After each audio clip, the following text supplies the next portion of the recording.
And now the legacy of John McCain. In Phoenix today, his former campaign manager read the senator's farewell to the American people. Do not despair of our present difficulties. We believe always in the promise and greatness of America, because nothing is inevitable here. Americans never quit. We never surrender. We never hide from history. We make history. Farewell, fellow Americans. God bless you, and God bless America. Judy Woodruff has this look back at the life that John McCain called blessed. By the time he became the Republican Party's presidential nominee in 2008, John McCain had built up a reputation in American politics, one he sometimes embraced. You well know I've been called a maverick, someone who marches to the beat of his own drum. Sometimes it's meant as a compliment, and sometimes it's not. But it was his life before politics that set him apart. John Sidney McCain III was born in 1936, the son and grandson of Navy admirals. McCain followed suit. He graduated from the Naval Academy in 1958, fifth from the bottom of his class, something he would joke about later in life. You know, if my old company officer, who doubted I would have made lieutenant, much less be able to run for president of the United States, I've had the most fortunate life. As the Vietnam War exploded, pilot John McCain was in the middle of it. In 1967, he narrowly escaped one of the worst U.S. naval disasters since World War II. A fire aboard the USS Forrestal aircraft carrier left more than 130 of his fellow service members dead. Less than 3 months later, he was seriously injured when North Vietnamese forces shot McCain's plane down over Hanoi. He was pulled out of a local lake and captured, a prisoner of war. McCain refused North Vietnam's offers of early release when it learned of his family connections. He was beaten, tortured, and held in solitary confinement over his 5.5 years in captivity, until he was finally freed in March of 1973. McCain received a hero's welcome back in the U.S., but it took time for him to fully recover. He studied at the National War College, then took on a new Navy post, liaison to the United States Senate. In 1980, he married Cindy Lou Hensley, daughter of a wealthy beer distributor, and soon after retired from the Navy. He ran for and won a seat in Congress, and after 4 years there, jumped over to the Senate, succeeding retiring Arizona Senator and conservative icon Barry Goldwater. Mr. Chairman and members of the committee, Charlie Keating was a As a freshman senator, McCain was caught up in the Keating 5 banking scandal.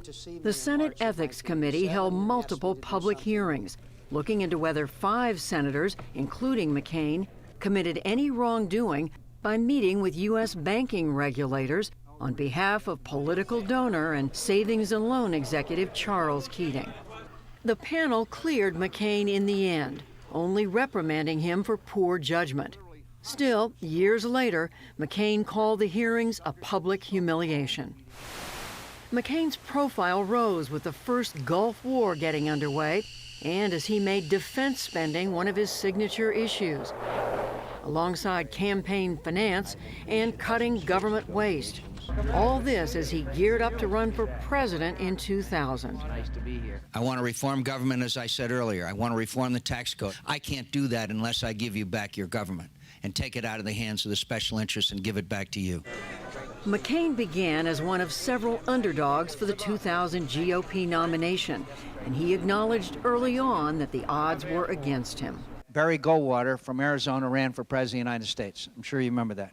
Morris Udall from Arizona ran for president of the United States. Arizona may be the only state in America where mothers don't tell their children that someday they can grow up and be president of the United States. Indeed, the senior senator from Arizona was up that year against the well-funded operation of the son of a former president. I am in and I intend to win. Then Texas Governor George W. Bush. I think I would be a better leader than Senator McCain. I've been in a position of executive responsibility.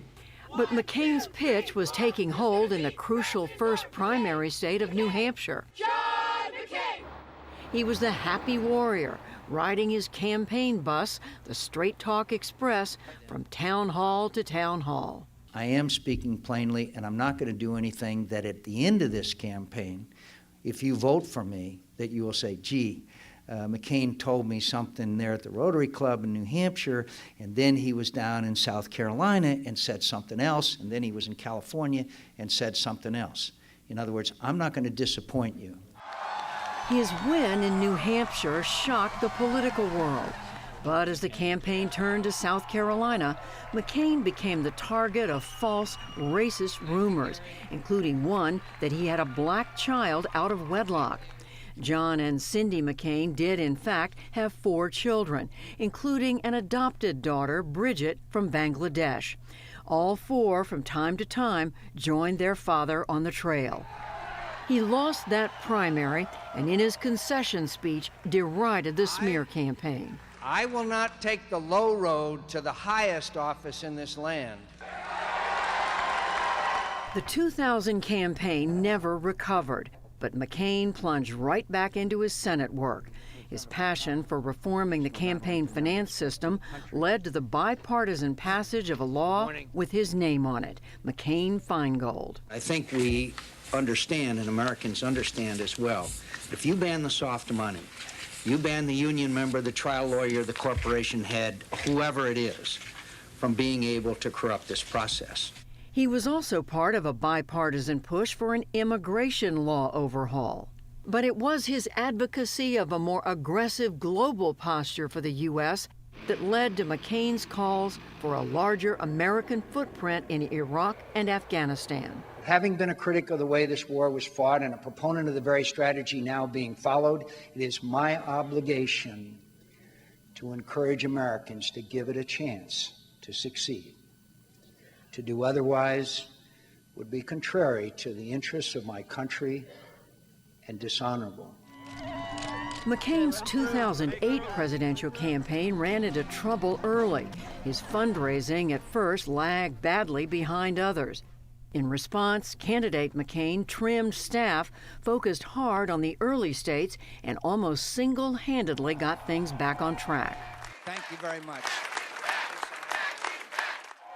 After a win in New Hampshire, he turned the tables in South Carolina, and from there pressed on to the Republican nomination. She's exactly who I need. She's exactly who this country needs. McCain took a gamble by tapping a little-known governor, Alaska's Sarah Palin, to be his running mate, the first woman on a Republican presidential ticket. We can shatter that glass ceiling once and for all. On the stump, she revved up the Republican base and channeled a populist anti-establishment fervor that competed with her inexperience.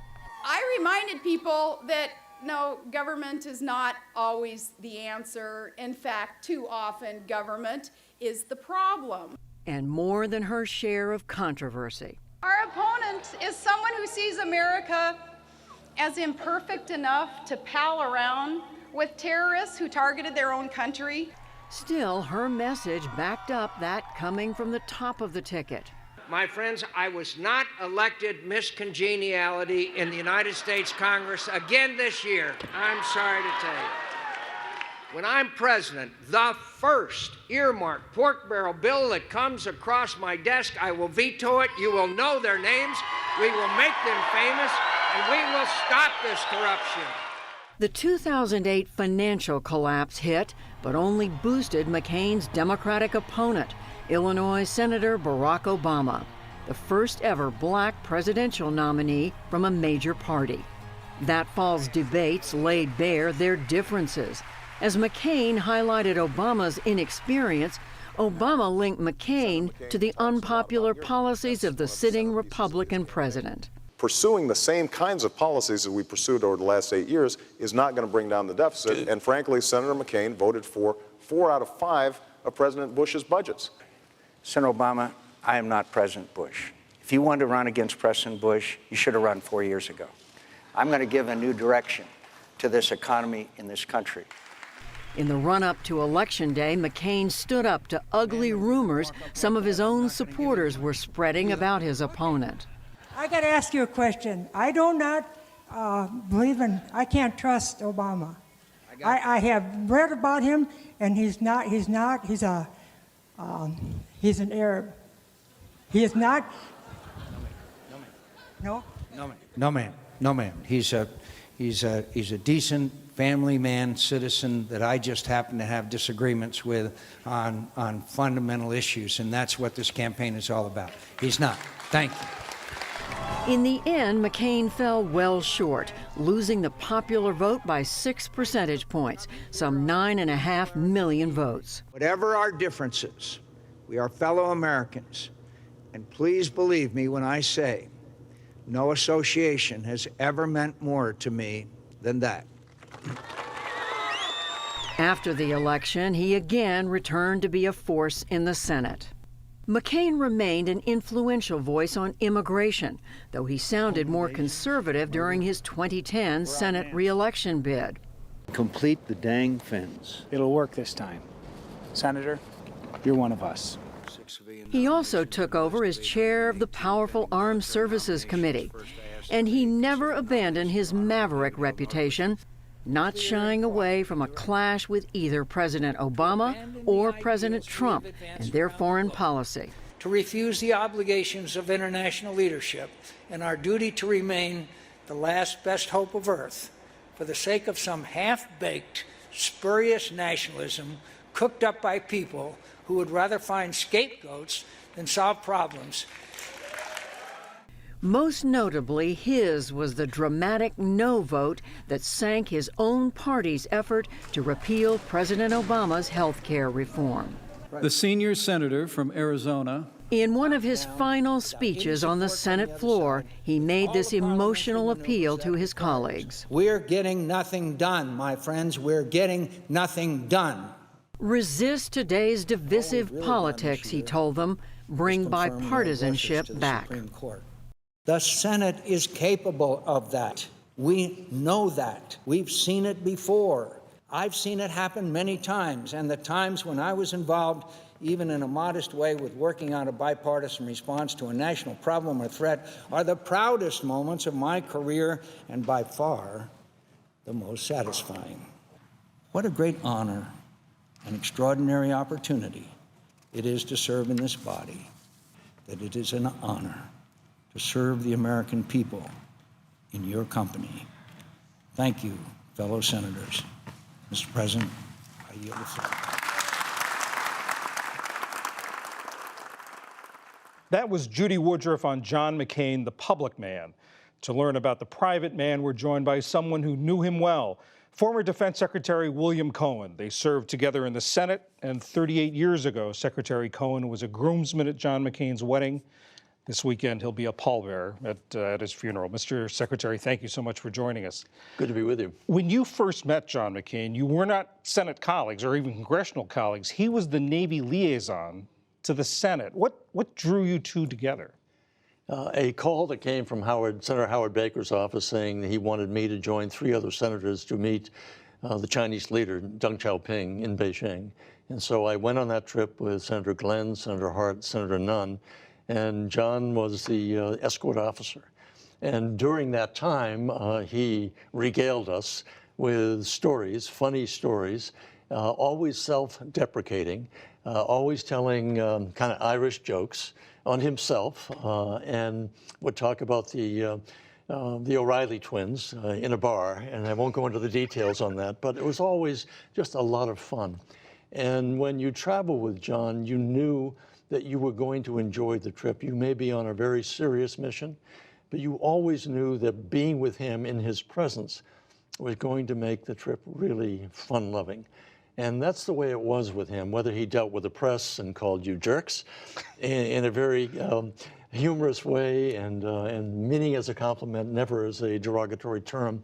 But he wanted to make friends. He wanted to tell you who he was. He wanted you to know that there's a real conscience in there. And when he violated his conscience, He did something he knew in his heart he didn't feel. He was the first one to admit it, not privately, but publicly, as a public figure, as a national figure, as an international figure. And that's something that is rare today or even yesterday. And it's the one thing that really attracted me to him, the sense of, I'm going to do what I think is right, and if I fail, and I probably will fail, I'll try to make it right. And so that was who John McCain was, somebody who was flawed, and he loved to quote Hemingway. And Hemingway wrote in one of his books, maybe A Farewell to Arms, but he said, the world breaks everyone. He said, but afterwards, many are strong at the broken places. And to me, that was John McCain. He was strong at the many broken places that he had on his body. But what was never broken was his spirit and his fire and his willingness to stand up for what America, what in his mind, and those of us who loved him, believed was the America of promise, of opportunity, of equality, of doing the right thing, of making sure that we stayed a beacon of light in a world filled with darkness. That's who John was. He fought that to the end. And when the end was no longer inevitable in terms of keeping going, he said, it's time for me to rest. And so I'll miss him. But he, as he said, had a good life, a long life, and one that few can ever match in terms of his heroism, but also his willingness to challenge authority. I was with him in Munich, I think it was 2007, when President Putin was invited to the annual security conference in Munich. And most of the people there were eager to have Putin come in and say, let's be friends. After all of these years, let's be friends. And Putin gave an extraordinary Cold War speech. He stunned everybody in the audience. And John didn't hesitate a moment when it came time for him to speak. He really went after Putin directly and said, you want to take us back to the Soviet Empire? You want to take us back to a Cold War? That's something that all of us can never go back to, never want to go back to. And he spoke out against it very vigorously that day. Once again, everyone in the audience applauded him for the courage to speak out against a leader that was consolidating power and has continued to do so. You talk about the sense of fun of being with John McCain. I think so many to the public, it's been the stern John McCain at the dais at the Senate Armed Services Committee, usually tough questioning someone from the Pentagon. Are there stories you can share with us about what it was like to be with John McCain? I can't share the stories on public television, but I can say what it was like to be with him. He was never really at rest, even when he was cooking hamburgers out in the back of his yard, even when he was sailing down the Colorado River or whatever. He was never really at rest. It was always a sense, I've got to do something. I've got to make every moment count. And we only had to think of how many moments he had alone, 5.5 years, 2 of it at least or more, in solitary confinement, beaten day after day. He had a lot to make up for. And so I think that was the restlessness that he had to continue to want to do good for the country. It's been widely reported that the two people who will speak at his funeral at the Washington Cathedral will be former President George W. Bush and former President Barack Obama, the two men who defeated him for the presidency. To you, what does that say about who John McCain was? Well, it puts an exclamation point on who he was, but remember this, he was tortured for 5.5 years. Who is the man who joined Senator John Kerry and said, that's the past. We need to do this for the good of the country. I am willing to make peace with the people who beat me and tortured me because it's in the best interest of the United States. That tells you who John McCain was. Former Defense Secretary William Cohen, remembering John McCain. Thank you very much. My pleasure.